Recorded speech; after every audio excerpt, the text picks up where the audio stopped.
नमस्कार. आत्तापर्यंत तुम्ही पालेभाजीचा गरगट्टा पाहिला असेल, पण आज मी तुम्हाला ह्या दुधी भोपळ्यापासून गरगटा भाजी करून दाखवणार आहे. ही भाजी बऱ्याच जणांना भोपळा आवडत नाही, परंतु या पद्धतीने आपण भोपळ्याची गरगटा भाजी केली तर ती मात्र सर्व चवीने खातात आणि त्याची चवही खूप अप्रतिम अशी लागते. त्यासाठी मी इथे एक भोपळा घेतलेला आहे. भोपळा एकदम छान कवळा लुसलुशीत असा आहे.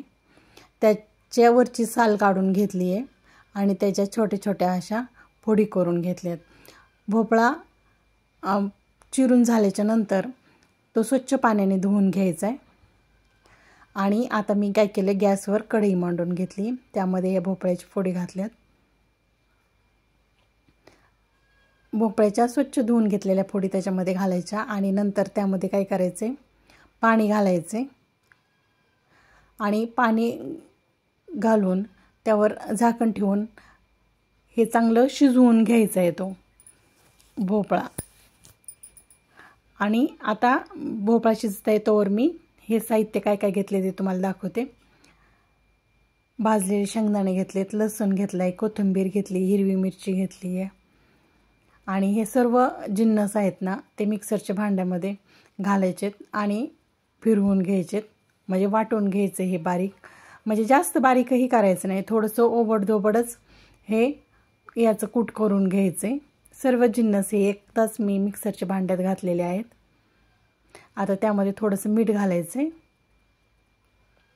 मीठ घालून हे छान ओबडधोबड असं मिक्सरला फिरवून घ्यायचे.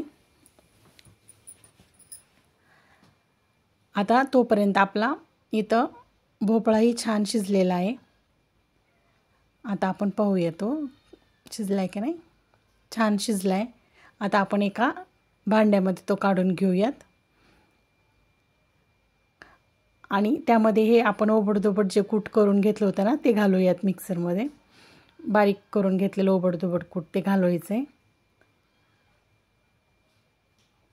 आणि नंतर त्यामध्ये हळद घालायची आणि थोडंसं बेसन पीठ घालायचे, कारण आपण हा गरगटा भोपळ्याची भाजी करणार आहोत ना, त्यामुळे थोडंसं बेसन पीठ त्यामध्ये घालायचे आणि हे छान असं घोटून घ्यायचे, असं पळीच्या साह्याने किंवा मॅशरच्या साह्याने त्या भोपळ्यामध्ये छान घोटून घ्यायचे. आता इकडं गॅसवर मी तीच कढई पुन्हा मांडून घेतलेली आहे. त्या कढईमध्ये 2 ते 3 पळ्या तेल घालायचे आणि नंतर त्यामध्ये मोहरी घालायची आहे. मोहरी पहिल्यांदा घालायची आणि मोहरी छान तडतडल्याच्या नंतर त्यामध्ये जिरं घालायचे. जिरी मोहरी दोन्हीही छान तडतडल्याच्या नंतर त्यामध्ये मी कढीपत्त्याची काही पानं घातलेली आहेत आणि नंतर आपण हे घोटून घेतलेला भोपळा घालायचा आहे आणि ते छान असं त्यामध्ये हलवून घ्यायचे भाजी. नंतर आपल्याला त्यामध्ये किती पातळ हवी आहे भाजी त्यानुसार पाणी घालायचे